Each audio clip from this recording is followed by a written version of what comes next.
I got a horse of my own, you know. And when I always ride outside in the forest. And then it came up inside of me because I want to be a cowboy. I think I ever like that man on that horse and with guns and all that things. In countries like Germany, Switzerland, and here in Belgium, Europeans are hankering for the Old West. And they're paying from $300 to $1,000 to round up their own collection of authentic Western wear, including boots, chaps, and spurs. When the hobby has taken your soul, so you stay in the hobby for maybe a whole life like me, and then when you have the money, you spend money in the hobby.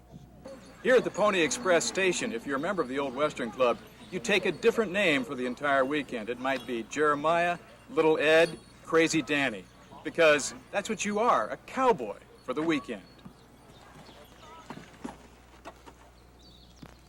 His weekend name, Jeremiah. In the last 25 years, he says he's spent $500,000 Belgian francs on his hobby, about 25,000 US dollars.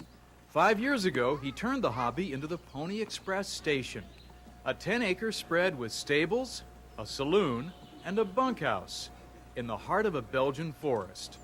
I try to make a good business out of this, because I think a lot of people likes horses and likes cowboys. They see it on the movies, but the movies is not so real as this is.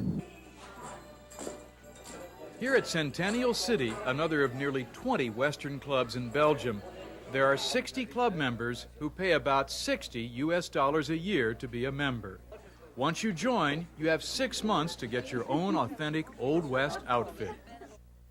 Members here include not just cowboys, but mountain men as well. On weekends, it's drinking at the Red Creek Saloon and practicing hatchet and knife throwing. I mean, for us, we're not living in the 20th century. You won't find anybody here with a wristwatch or a modern cigarette lighter. Everything. We're not playing at being Westerners. For the weekend, we are Westerners, no doubt about it. The hobby often includes the whole family. In some clubs, you're fined if you saunter in with something non-authentic. Right now, it's to the American West that many Europeans are looking for some of their authentic gear. This interest in the American cowboy on the part of Europeans is making for some great marketing opportunities for firms like Old West Outfitters in Phoenix, Arizona. This is a business that we started about 2.5 years ago to be a business, certainly, in mail order, to fulfill a niche for old-time Western clothing and accessories and paraphernalia that we thought would start to come of age again. While other companies are selling modern Western gear in a nearly $3 billion domestic market, Old West is after the lover of the real West. So far, it has just one store and a mail order business. Europeans now account for 10% of their orders. But when they pine for something Western, they spend about $1,000 a crack, and that's 10 times as much as the typical American order. Old West is trying to steer clear of modern cowboy clothes and peddle items like authentic spurs, hats, and suspenders. They carry boots with a special ledge on the heel because it's what the real cowboy used to hold his spurs in place. What's critical at this point is really to maintain our niche in authenticity, coming forth with product that we know worked in the old days that would also work just as well today. Duties and shipping charges tack another 40% onto orders from the U.S., and that kind of rustling will work against retailers like Old West. Some of these things are very expensive. So Western club members in Europe do what some of their Western heroes did. A lot of the people here make a lot of their own stuff, which is the way most of the old Westerners did it. I mean, they didn't go to the store and buy things off of the peg. They wanted a shirt, they made a shirt. I've got American boots. The chaps, I make it myself.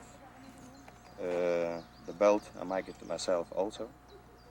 The shirt, we make it here. So only my hat is coming from America. But whether it's made in the U.S. or in Europe, people here are ready to go Western. These western cities fill up on weekends, and people crowd into stores like Jeremiah's to try on hats and handle the firearms. I mean, you've got the pressures of everyday life, you know, the work and bills to pay and everything. It's great just for 2 or 3 days a week. You can forget that. You're somebody else. You're in a different world. A world where accountants and mechanics can mount up their steeds or pony up to the bar without even moving west. Bill Turpie, The Wall Street Journal Report, Centennial City, Belgium.